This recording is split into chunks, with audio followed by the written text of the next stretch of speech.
Salut les stratoniens, salut à tous, j'espère que vous allez bien. On est parti aujourd'hui pour une nouvelle vidéo. On va analyser ma petite erreur de hier parce que j'ai analysé que la charte sur BitGet et non sur Binance. Sur Binance, on a swap le high et sur BitGet, non.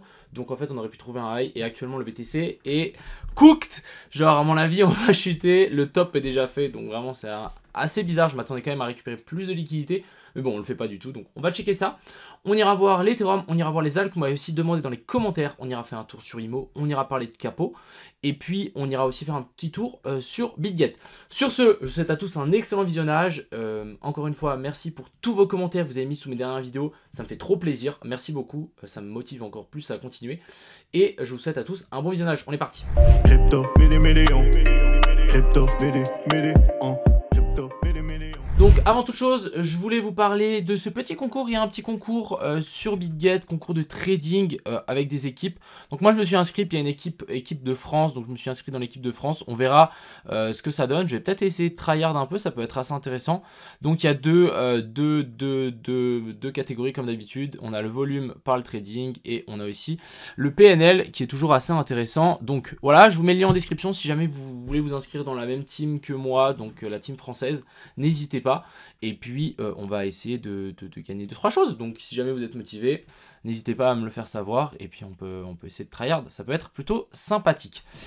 On va parler du Bitcoin qui est vraiment en train de tout péter vers le bas. Donc on avait dit que, hier dans ma vidéo, je dis qu'il fallait faire attention parce que vu qu'on avait eu ce dernier rebond, qu'on allait pouvoir se retourner. Alors, j'ai pas forcément dit qu'on allait se retourner ici, je suis même plutôt étonné. Je m'attendais au moins à récupérer en fait ce high et en fait, je pensais aussi qu'on allait récupérer ce high. Alors là, petite subtilité, je suis sur l'exchange BitGet et on le voit que ici, on n'a pas récupéré ces highs. Pour moi, je trouve que l'exchange BitGet est très peu manipulé comparé à d'autres exchanges comme Binance et Bybit. Je trouve ça plutôt agréable à trader dessus, mais ici on le voit bien, ça n'a pas été manipulé, ça n'a pas été chercher les stop loss, alors que sur Binance, oui, donc sur Binance et Bybit on n'en parle même pas, hein. Bybit on n'en parle même pas, les mèches qui... Ah non, Bybit ça va, c'était cette mèche ici. Par contre, quand on voit ce genre de mèche ici, je peux vous dire qu'elles sont énormes comparées à d'autres. Donc ça c'est toujours assez intéressant à notifier les exchanges un peu plus où il y a moins de liquidité que d'autres. Donc vraiment, on a swept uniquement sur Binance et ça a suffi, hein. Vous voyez que là on a swept et là on est vraiment en train de chercher vers le bas. Donc, est-ce que notre petit bear flag est déjà en fait en train d'être cassé vers le haut, vers le bas, excusez-moi. Et en gros, pour moi, ça sera le high. Donc, assez étonné quand même. On est vraiment dans cette espèce de trade où il se passe un peu rien. Je me suis dit qu'on pouvait peut-être faire en fait ce petit... Alors, je prends une charte un petit peu où il y a rien. Donc, on a toujours ce scénario, hein. On peut revenir chercher vers le bas. Mais ici, on va peut-être pouvoir aussi considérer ça comme accumulation, manipulation et ensuite extension. Donc affaire à suivre. Après j'attends toujours un retour dans la zone des 24 000 à 23 000. Je pense à ce moment là où il faudra à mon avis vraiment passer longue sur le BTC. En tout cas les alts à mon avis elles sont aussi en train de prendre assez cher, hein. On le voit bien là, les alts qui prennent un peu cher. Mais bon on était quand même sur des zones assez intéressantes. Donc pour moi ça vaut la peine de continuer à faire du DCA ici. Mais voilà du coup le BTC qui commence à chuter. Donc déjà on attend la zone des 24 000 voire un petit peu plus bas. Et en tout cas pourquoi pas passer sous cette mèche. On le voit bien ici qu'on a une belle zone, une petite fair value gap qui n'a pas été comblée. Hop, ici, donc pourquoi pas y revenir, juste passer en dessous, donc vraiment faire accumulation, manipulation, extension. Affaire à suivre, et sinon, vraiment la zone d'achat un petit peu plus bas ici qui pourrait être très très intéressant. C'est tout ce que j'avais à dire pour le BTC, hein. On le savait que c'était baissier depuis un certain temps, en tout cas ça fait un moment que j'essaie de vous le dire, même si on a essayé de prendre des longues et on avait des raisons à prendre des longues, mais clairement là voilà, ouverture du marché aux États-Unis et bam, petite brique dans la tête. Maintenant vraiment quand même assez étonné, hein. Moi je m'attendais vraiment qu'on allait chercher au moins ce plus haut, donc pourquoi pas. Pourquoi pas, ça arrive une fois qu'on est en plus dans un marché baissier, donc vraiment il faut savoir que essayer de long dans un marché baissier, c'est toujours beaucoup plus compliqué et il faut toujours mettre son stop loss et le remonter très très rapidement. Ensuite, du coup, l'Ethereum, même chose, hein. Oh, regardez-moi ça. Donc là, on peut presque croire qu'on est dans cette zone d'inversion et dans cette zone de Power of Tree, donc accumulation ici. Alors attendez, je vais prendre mon petit pinceau. Accumulation ici, manipulation. Et ensuite ici on est vraiment dans la phase d'extension où on va vraiment chuter.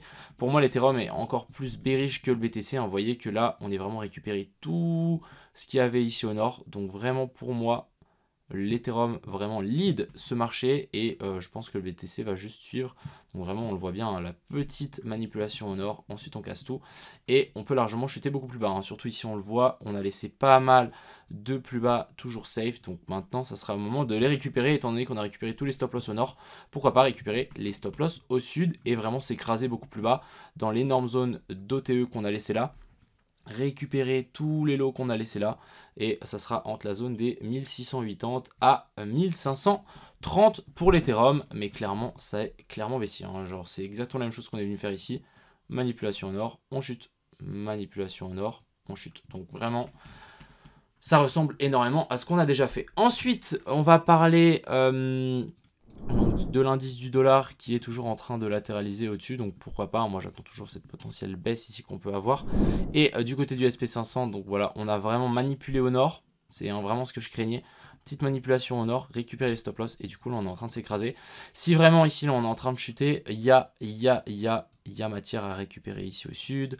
On en a aussi ici. Donc vraiment pour moi il y a quand même du sens à ce que ce SP500 chute. En plus, avec cette petite manipulation au nord, c'est plutôt mauvais. Vous voyez, la dernière fois qu'on l'est venu faire, ici, on a laissé des derniers tops. Petite manipulation et ensuite, on a chuté. On est redescendu juste chercher cette zone ici de liquidité, mais on a laissé encore bien plein en dessous. Donc, est-ce qu'on ferait pas manipulation sur manipulation et ensuite, on récupère tout au sud? C'est encore une fois très, très faisable. Continuons donc avec notre petit alt. Donc ici on a le Solana qui va commencer à venir chercher des liquidités. C'est exactement ce qu'on attend depuis un certain temps. Pour moi ça passera à l'achat sur du Solana à partir de la zone des 16 $. Pour moi encore une fois Solana c'est un énorme achat à faire pour du long terme, pour vos petits enfants ou je sais pas quoi. Vraiment pour moi ça vaut la peine et vraiment on est sur un énorme range. Je sais pas si vous vous rendez compte mais... on est vraiment sur des trucs immenses. Donc vraiment un dernier tour ici. Je pense qu'on va avoir un bottom générationnel. Et ensuite, bah voilà, on peut largement partir au nord. Donc pour moi, ça fait du sens. Pourquoi pas mettre une bille sur le Solana. On a le TLM qui fait, ça fait super longtemps. Regardez-moi cette charte. Si ça vous donne pas envie d'investir en logarithmique, non, logarithmique c'est un peu moins le cas. Mais on le voit bien que c'est vraiment tout en train de s'écraser. On est clairement... Attendez, on va juste prendre la charte comme ça. Regardez-moi ce qu'on est en train de faire. On est juste en train de ranger tout en bas. Il y a tellement à la hausse. Donc, ça peut être assez intéressant. Ce que je vois directement ici en weekly, on va passer en 3 jours quand même. On a quand même notre petite inversion structure qu'on aime bien. Donc ici, on a notre cos et ici, on a notre boss. Magnifique. Correction en 3 vagues. Hop, hop, hop.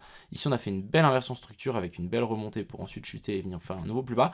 La charte est super propre, hein. On vient récupérer sous cette zone ici. Donc, clairement, pour moi, le TLM, c'est aussi un achat. C'est à mon avis un truc à mettre dans son portefeuille. Pourquoi pas récupérer ce plus bas ici, donc vers la zone des 1,4 centimes. Récupérer, en fait on l'a déjà récupéré, j'ai rien dit.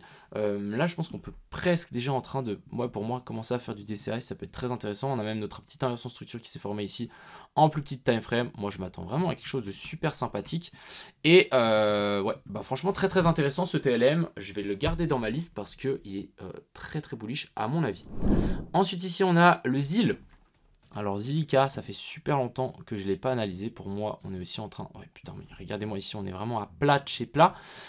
Pourquoi pas mettre une bille? On a de nouveau cette petite inversion structure. Donc ici, on a notre boss et ici, on a notre cos.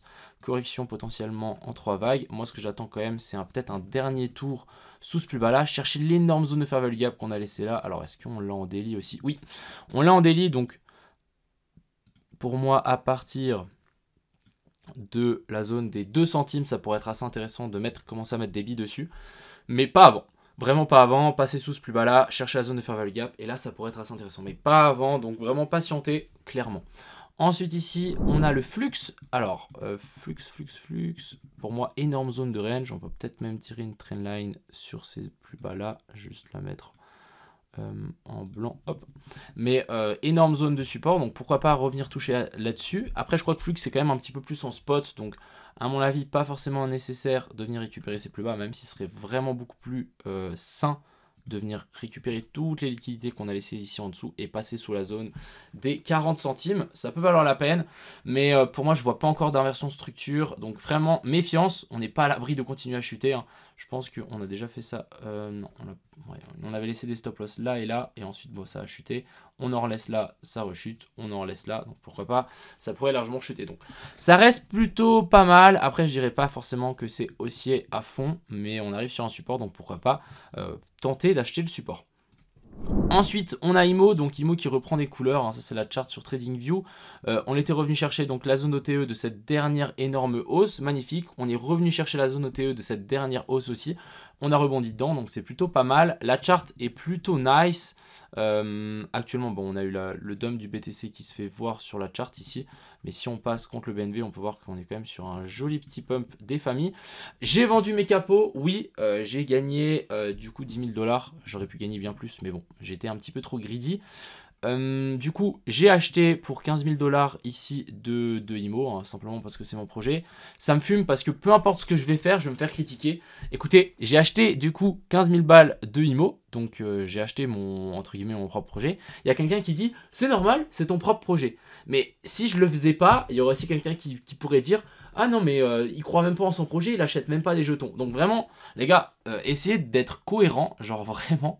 Ça me semble normal que j'achète mon projet, non? Si je sais qu'il y a des bonnes choses qui arrivent. Et c'est ce que je vous dis depuis plusieurs semaines. En plus, je vous laisse même le temps d'acheter avant que j'achète.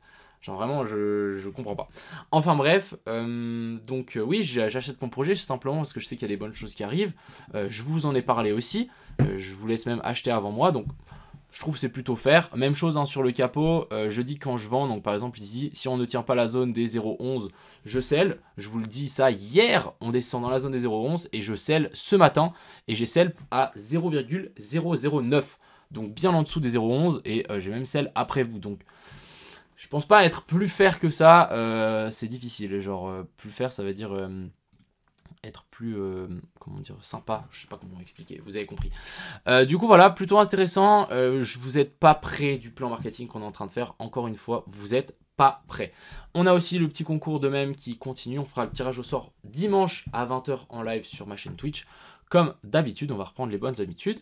Continuons donc avec le FXS qui m'a été demandé, donc énorme range pour moi, là on est vraiment sur un énorme range, super cassure ici au nord, et là on est vraiment en train de corriger, donc ce que je vais faire, hein, c'est très très simple, je vais tirer mon Fibo par rapport à cette dernière hausse, je regarde, on est dans une zone OTE, donc ok, c'est intéressant, est-ce qu'on a une inversion de structure ici? Non, alors on patiente, relativement simple, je pense qu'on peut peut-être revenir chercher la petite zone d'order block qu'on a laissé un petit peu plus bas, vers la zone des 5,3 $, mais sinon ça reste plutôt pas mal, on est sorti du range, il faut absolument à mon avis essayer de tenir ces espèces de trendline ici qu'on va avoir. Vous voyez, on en a une, hein, on est venu rebondir une fois. Pourquoi pas revenir une deuxième fois? Et ensuite, on pourra avoir, à mon avis, un petit bottom. Ensuite, ici, on a le AAV. On va passer peut-être en weekly pour voir un petit peu où est-ce qu'on en est. Alors, le AAV, on n'a aucune inversion de structure, même en weekly. On n'est pas venu faire de clôture au-dessus de ça. Donc, pour le coup, méfiance. On a une énorme zone ici de support. Donc, pourquoi pas essayer d'acheter le support, hein. Vous voyez que c'est quand même un range de super long terme. On laisse pas mal de stop loss au nord, donc clairement voilà, là et tout ici. Donc au bout d'un moment c'est sûr que ça va péter, donc pourquoi pas accumuler si vous aimez le projet, ça peut être assez intéressant. Après on n'est pas à l'abri de faire une petite chasse aux liquidités ici en dessous, mais ça reste très très intéressant par rapport à toute la hausse qu'on est venu faire ici sur AAV.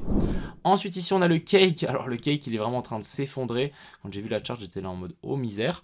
Vous voyez ici l'importance d'attendre des clôtures au-dessus des anciens plus hauts. Ici on a fait juste une mèche, pas de clôture, donc pas d'inversion de structure, et vraiment on a juste tout pété vers le bas, et là on est vraiment en train de s'effondrer. Donc je sais pas d'où viennent ces ventes assez agressives, mais ce qui serait assez intéressant c'est au moins récupérer la zone des 2.5, mais sinon on peut descendre encore très très bas, en tant qu'il y a des gens qui veulent sell du cake, on n'est pas à l'abri de descendre. Donc pour le moment, ça reste clairement baissier. On vient chercher les highs et ensuite on chute tout vers le bas, hein. Donc vraiment grosse méfiance. Il faudrait au moins réussir à réintégrer ça pour nous dire ok on a fait accumulation, manipulation et ensuite maintenant on fait l'extension. Mais pour le moment, franchement, même peut-être en 2 heures, est-ce qu'on a quelque chose? On n'a rien, hein, ça fait que juste continuer à chuter et ça chute. Donc vraiment, moi je n'y toucherai pas avant encore un moment. Ensuite, on a le lit, pour les gens qui s'en souviennent. Hein. Bon souvenir, hein. C'était où? C'était ici. Oh misère. Bref, pour les gens qui s'en souviennent, c'est des bons souvenirs ou des mauvais. Mais moi, ça reste... je préfère en rire qu'en pleurer, on va dire. Le lead, faites attention quand même. Je ne mettrai pas encore toutes mes pièces dedans. Vous voyez ici, on laisse vraiment beaucoup de liquidité. Donc, est-ce qu'on ne viendrait pas récupérer ça? On ne viendrait pas récupérer tout ça à un moment ou à un autre. Vous voyez la même chose ici, on avait laissé beaucoup de liquidité. Bah, vous voyez comment ça s'est fini. On a tout cassé vers le bas. Donc, vraiment ici, pour le coup, méfiance. On a quand même un joli petit range. On va pas se mentir. Mais clairement, ce plus bas ici n'est pas safe. Vraiment, le bottom ici n'est pas du tout safe. Donc, on peut vraiment s'attendre à un nouveau plus bas sur le lead. Et on va continuer donc avec le Quantum qui date hein, vraiment pour les gens qui s'en souviennent. C'est vraiment une alt de 2017. On a fait un énorme pump. Là, on est de nouveau en train de latéraliser. Est-ce qu'on a... Pour moi, ce qui serait assez intéressant, c'est de surveiller ce support-là. Déjà, si on arrive à se maintenir au-dessus de ça, ça serait déjà très très bien. Et je pense qu'ici, on va continuer à latéraliser. On a peut-être ici une inversion structure. Donc ici, on a peut-être notre boss et ici notre cos. Correction en A, B et puis C, revenir chercher cette trendline et ensuite, why not, on pourra largement pousser vers le haut. Donc, assez intéressant, on est peut-être sur un bottom, je pense qu'ici on a quand même une petite divergence. Ouais, on est à mon avis sur un bottom quand même, ici en 3 jours, mais voilà, je me méfierais clairement et la zone pivot, vraiment, ça va être ça. Vous voyez ici on a fait support, support, support, support et ici on était revenu faire résistance. Donc là on a une énorme zone pivot qui est vers la zone des 6 $ et si on arrive à casser ça, bah, je pense qu'on pourra de nouveau s'envoler, mais ça va être une zone très très dure à casser et pourquoi pas acheter si on passe juste en dessous vers la zone des 2,3 $. Voilà un petit peu ce que j'avais à dire pour aujourd'hui. Oui, j'ai vendu mes capots, j'ai peut-être vendu le bottom, peut-être. Donc voilà. Écoutez, on peut pas être au top toutes les fois. Ah ouais, bah, il continue à dump, donc non, j'ai pas vendu le bottom, heureusement. Je sais pas jusqu'où il va descendre, j'ai un peu l'impression que la hype des shitcoins est passée. Je vous en ai prévenu. Je l'en avais prévenu déjà depuis plusieurs jours que j'étais pas fan de la chart. J'aurais pu sortir beaucoup plus avant. Voilà, ça m'apprendra à être trop greedy. Et puis voilà. Sur ce, je vous souhaite à tous une excellente soirée. C'était Crypto Millions. Ciao.